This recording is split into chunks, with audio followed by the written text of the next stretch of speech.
Бәріңе сәлем, сіздермен бірге қысқа мазмұн. Бүгін біз 2006 жылы шыққан соңғы сыйлық драмалық фильмнің сюжетін талдаймыз.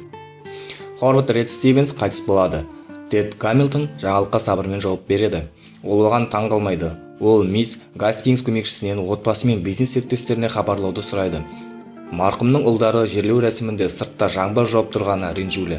Жүздерінде мұңның да көлеңкесі жоқ. Кішкентай қыз Эмили қолшатырын тастап аспанға қарайды.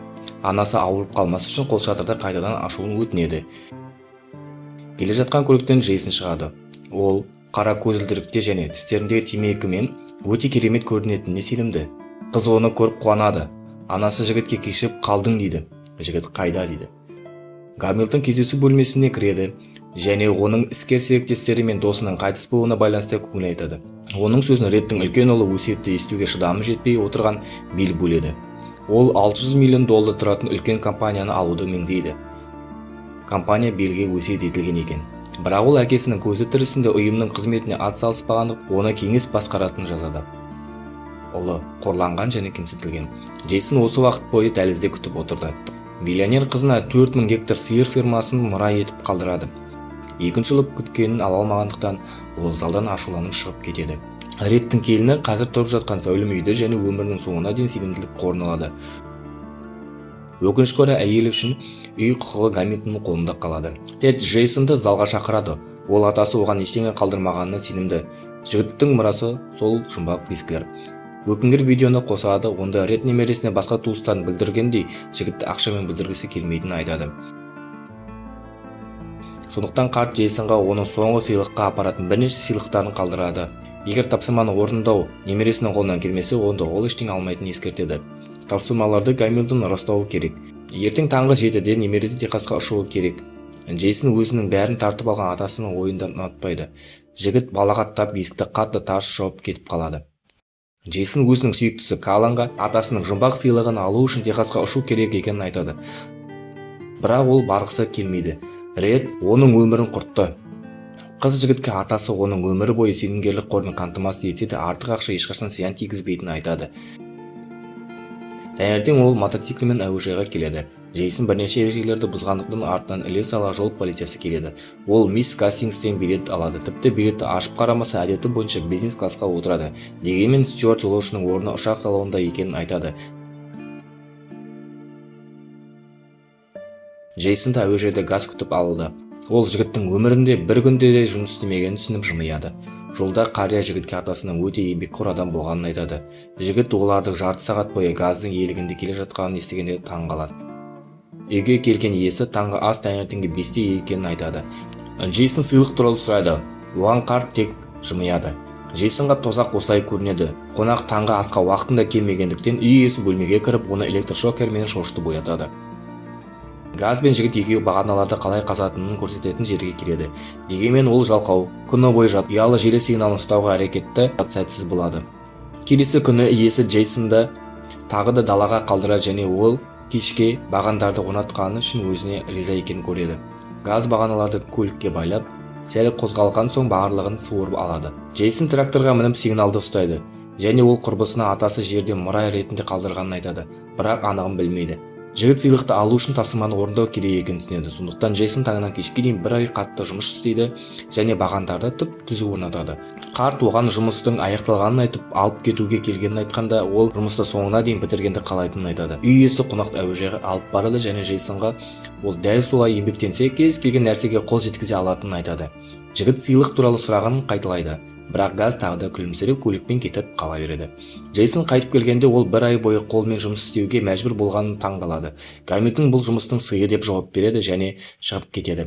Жігіт Тедті қуып жетіп, дөрекілігі үшін кешірім сұрайды және пайдалы сабақ үшін рахмет етеді. Сосын жай ғана келесі сыйлықты сұрайды. Білетін боласын дейді. Үйіне оралғанда Джейсон бос пәтерді, ал оның қымбат көлігін эвакуатор алып кеткенін көреді. Келесі видеода Ред өмірде барлығын жоғалтпайынша өмірдің не екенін білмейтінін айтады. Видеода көріп болған соң жігіт желуде барлығы бір ғана нәрсені мұра туралы хабарландыруды күткенін айтады.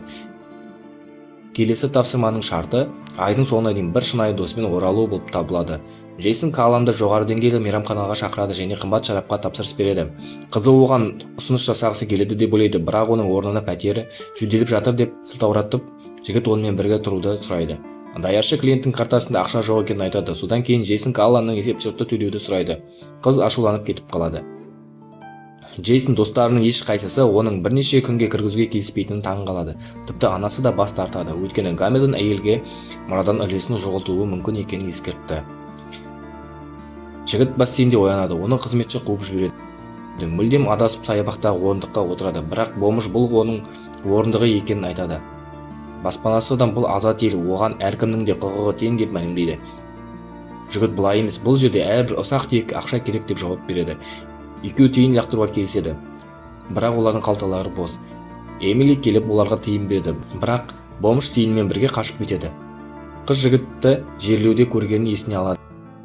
Қыздың анасы Алексия жүгіріп келіп, қиыншылық үшін кешірім сұрайды. Джейсон бәрі жақсы деп жауап береді. Эмили мәссаған дос деп айқайлайды. Жігіт бір идеяны ойлап табады. Ол анасы мен қызға дос болайық деп оларға оғаштау идея ұсынады. Эмили бұл оғаш емес, аянышты естіледі деп жауап береді. Бір ай бойы Джейсон орындықта қайғымен ұйықтайды. Өзінің құрбысының оның басқа бай жігітпен қалай айырбастағанын бақылайды. Тасыманың соңғы күні жігіт Алексия мен Эмилидің тамағын ұрламақшы болып жатқан бомжды көреді. Джейсон олардың қасындағы бомжды қуып жібереді. Және ол осы жолы тапсырмалары туралы айтады. Бірақ оның орнына ештеңе уәде ете алмайтынын ескертеді. Алексия үндемейді, бірақ оған жас жігіт ұнайтын сияқты болып көрінеді. Жігіт өзінің жаңа таныстарын Гамильтонға әкеледі. Онда Эмили Джейсон мен өмірдің соңына дейін дос болатынын мәлімдейді. Алексия қызына ойланып қарайды. Қыз жаңа досын олармен саябақта пикникке баруды сұрайды. Жігіт мысқылмен әрине деп жауап береді де кетіп қалады. Келесі хабарламада Ред немересі ақшаның қадірін мүлде білмейтінін айтады. Жігіт Техастағы жұмысы үшін жалақы алады. Оның келесі тапсырмасы ақшаны шынымен қажет ететін адамға жұмсау. Джейсон үйсіз адаммен бөліскісі келеді, бірақ ол Алексияның әмиянын жерде қалдырып қашып кетеді. Ішінде ол медициналық шоттарды байқайды, ал ауруханаға келгенде Эмилидің бөлмесін табады. Жігіт сөмкені тастап дәлізде Алексияға тап болады. Оның қызының лейкемиямен ауыратынын біледі. Джейсон оларға ақша бергісі келеді, бірақ әйел ашуланып, ол үшін бұл тек атасының мұрасы үшін ойын деп жауап береді. Жігіт Гамильтонның жалдаған жеке детективін көреді және одан Эмилидің емделуіне ақша төлеуді сұрайды. Джейсон есепшоттарды төлеу үшін жетіспейтін ақшаны табады және оны Тедке береді. Келесі тапсырма отбасын жинап, олар өз бойларынан аз да болса өздеріне деген алғыс таба ала ма көру болды. Тапсырма алғыс айту күніне сәйкес келеді. Джейсон Эмилиді ауруханаға жақын орналасқан шағын шіркеуде табады. Қыз оны мына сөздермен қарсы алады. Міне менің ең жақын досым. Қыз өлім туралы айтады және ол ең жақын адамдарын қалай әділетсіз алып кететіні туралы ойлайды. Ол анама не болады деп жылайды. Эмили Джейсон мен анасының бір-біріне жарылғанын сенімді. Бұл олардың саябақтағы әңгімесінде бірден байқалады. Дәрігер қызына химиотерапияның көмегінің жетпейтінін айтқан кезде Алексия жылайды. Джейсон дәрігермен әңгімені естіп, Алексияны тыныштандыруға тырысады. Кейін ол жігіті жүкті кезінде оны тастап кеткенін айтады. Алайда Эмилидің дүниеге келуі оның өміріндегі ең жақсы шешім болғанын айтады. Эмилидің анасы Джейсонға емнің ақысын төлегені үшін алғыс айтады. Жігіт орнына алғыс айту күнін тойлауға Алексияны шақырады, бірақ қызынан керекпін деп жауап береді. Эмили шақыру туралы білгеннен кейін анасының Джейсонның ұсынысымен келісуін көндіреді. Қыз ауруханаға терезесінен ерлі-зайыптыларға және олардың бір-біріне жарылғанына сенімді түрде қарап тұрады. Жігіттің өмірінде бірінші рет автобусқа отырғанына таң қалады. Үлкен Стивен сарайына келеді. Онда үлкен отбасы мерекелік дастарханның басында жиналған екен. Аудиторияның барлық әңгімелері ақшаға байланысты. Туыстары үлкен мұрадағы азғантай үлестен бір-біріне келеке етіп айтып отыр.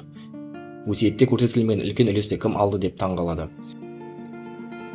Джейсон алғыс айту күнінде қолындағы бар нәрсе үшін алғыс айту керек екенін айтқанда, барлығы оған күле бастайды. Бір ұлы осы жылы әкесінің қызықсыз сөздерін тыңдамағаны үшін мысқылдап рахмет айтады. Балалар Редтің коммуникаторымен ойнай бастайды. Және туыстары менелердің Джейсонға сыйлықтары бар екенін естиді. Олар мұраның көп бөлігі оған кетті деп ойлап, оған шабуыл жасады. Бәрі қаншалықты аяныштысыңдар деп, жігіт өмір бойы өзінің отбасы сияқты ашкөз және адамгершілікке жұрдай болғанын түсінеді. Қайтар жылда Алексия Джейсонның Стивенсиге ұқсамайтынын айтады. Дегенмен ол ақша бәрін шешеді деп айтады. Бұл қызды қатты ренжітеді. Ол жақын арада оған барлық қарызы қайтаратыны туралы жай сыбырлайды да кетеді. Гамильтон марқұм әйелі туралы айтады. Ол көп жылдар бұрын қайтыс болған екен. Джейсон өмірінде бірінші рет шын ғашық болғанын айтады. Тед жас жігітке өзінің сүйіктісіне қамқорлық жасауға және оған лайықты адам болуға кеңес береді. Келесі видеода атасы ұстаздық дарын туралы айтады. Басында әрқашан қиын, бірақ кейін оңайырақ болады.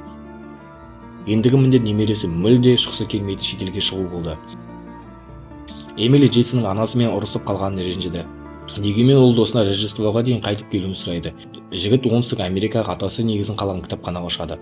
Мұнда жергілікті тұрғындар кітап алу үшін үнемі келеді екен. Джейсонның әкесі қайтыс болғанға дейін осында жұмыс істеген кітапханашы миллионер үшін өте қымбат болған Редтің хатын көрсетеді. Бұл кішкентай Джейсонның бар мақсаты әкесі мен атасымен көбірек уақыт өткізуін жазған хаты екен. Әкесі қайтыс болғанда жігіт болған оқиғаға Редті кінәлады. Джейсон бірнеше күн бойы кітапханада ауыр жұмыс істеп жүреді. Ішке бір адам кіріп, әкесі қайтыс болған күні осында болғанын айтады. Бірақ ол өте қауіпті болғандықтан жігітті қайғылы оқиға орнына апаруды бас тартады. Кешке жергілікті тұрғынды кітапхана мен олардың қонысына көп еңбек сіңірген Джейсон әкесінің құрметіне мерекелік шара өткізеді. Джейсон әкесінің сағынышпен еске алады. Таңертең жігіт джипке отырып әкесі қайтыс болған жерді іздеуге шығады. Жергілікті тұрғын жұртшылықтан шығады және ол жігіттің қауіпті сапарға бел байлағанын болжайды. Редтің өтініші бойынша әкесінің апаты туралы шындықты айтады. Джейсон әкесінің адамдарды құтқару үшін атасының ұшағын алғаны өмір бойы сенімді болған еді. Арасында ол Редтің мұнай бизнесінен жалыққанын, ұшуды армандап, ұшақты айдап кеткенде бақылауды жоғалтып құлағанын айтады. Жергілікті қарақшылар туристті гидпен ұстап алады және ешкім құн әкелмесе, оларды бір аптадан кейін өлтіретінін ескертеді. Барлық кітаптар мен джипті өртеп жібереді. Тар камераға қамалған Джейсон испан тілін үйренеді. Бірнеше күннен кейін қарақшылар тұтқындарды сыртқа шығарады, қорқытып ауаға оқ атуға бастайды. Рождество мерекесімен құттықтаймын дейді. Олар бейшаралардың ертең өлім жазасына кесілетінін хабарлайды. Қарақшылар мас болып камера есігін құлаптауды ұмытады. Джейсон шығып күзетшіні ұрып жібереді, досын құтқарады және олар бірге қашып үлгереді. Алексей әуежайда досын қарсы алып құшақтайды. Қыз Эмили екеуінің қатты уайымдағанын айтады. Джейсон келесі Рождествоны олармен бірге өткізуге уәде береді. Келесі жылы болмайды дейді. Өмір мен өлім алдында болған жігіт бұл өмірде ақшаның басты нәрсе емес екендігін түсінеді. Ол ақыры атасынан келген үлкен тауден мөр басылған хаттарды аша бастайды. Оларда Ред өзі үшін жұмыс істеп өлген ұлының өліміне өзін кінәлағанын, ол Джейсоннан әкесінен айырылғаны үшін кешірім сұрайтынын, Ред ұлының өлімінен кейін өзін ешқашан кешірмегенін жазған еді. Джейсон ауруханаға Эмилиге келеді. Ол өте әлсіз және бозарған. Кішкентай қыз оның досының Рождествоға келмегеніне ренжиді. Жігіт қатты сағындым деп жауап береді. Эмили досының қарсылық білдірген әрекетіне қарамастан Рождествоны дәл қазір тойлап атқа мінгісі келетінін айтады. Джейсон Гамильтоннан атасының жеке ұшағын сұрайды. Ол бас тартқысы келеді, бірақ мисс Гастингс араласып, оның тілегін орындайтынын айтады. Үшеуі Техасқа ұшып келеді. Оларды газ мерекелік безендірілген үйде қарсы алады. Эмили Рождестволық ертегіге еніп жатқан сияқты сезінеді. Джейсон қызды мұнда жылқылар туралы арманын орындау үшін әкелгенін айтады. Эмилидің өзі жылқыдан қорқатынын, Алексей өзінің емес анасының арманын айтып бергенін жылап айтады. Келесі күні төртеуі серуендеуге шығады. Джейсон Алексияны сүйеді. Ал Эмили мен Газ бақытты түрімен қарап тұрады. Келесі видеода Ред армандайтын және армандарын орындайтын уақыт келді деп айтады. Жігіт Эмилиден оның ең қымбат арманын туралы сұрайды. Қыздың арманы сені жақсы көретін адамдармен бір тамаша күн өткізу екенін және сол ақыры бүгін орындалғанын айтады. Эмили жылай бастайды. Ал Джейсон оны үйіне әкеледі. Жігіт ешқашан үлкен арманы болмағанын, ол тек көңіл көтеруді қалағанын айтады.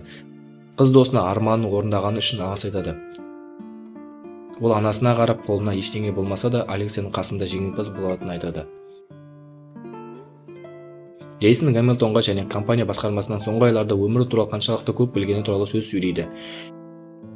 Және ол енді басқа адамдардың армандарын орындағысы келеді. Редтің қалауы бойынша Гамильтон жігітке $100 миллион шек береді. Ол оның қалауынша жұмсай алатынын ескертеді.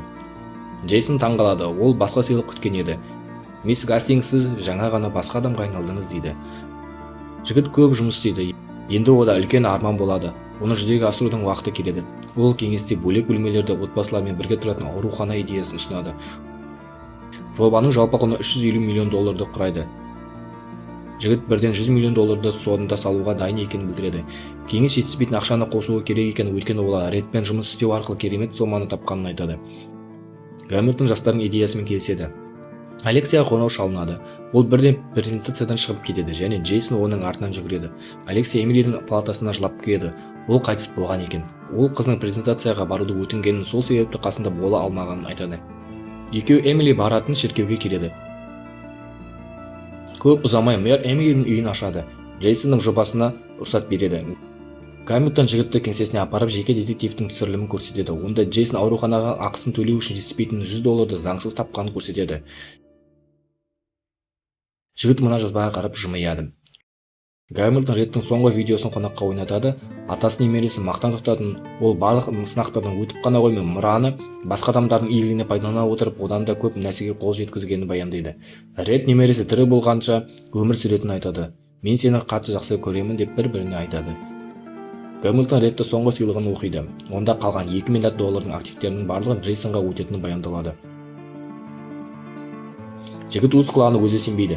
Гамильтон жұмысын тастап бәрін мисс Гастингске тапсыруды шешеді. Ол бір кездер Редпен әлемді өзгерту үшін жұмыс істегенде, Джейсонмен де жұмыс жасағысы келетінін айтады. Соңғы сыйлық фильмі сізге ұнады ма? Комментарийға бөліссеңіздер. Қарағандарыңызға рахмет және каналға тіркеліп қойсаңыздар. Сонымен қатар келесі кездескенше.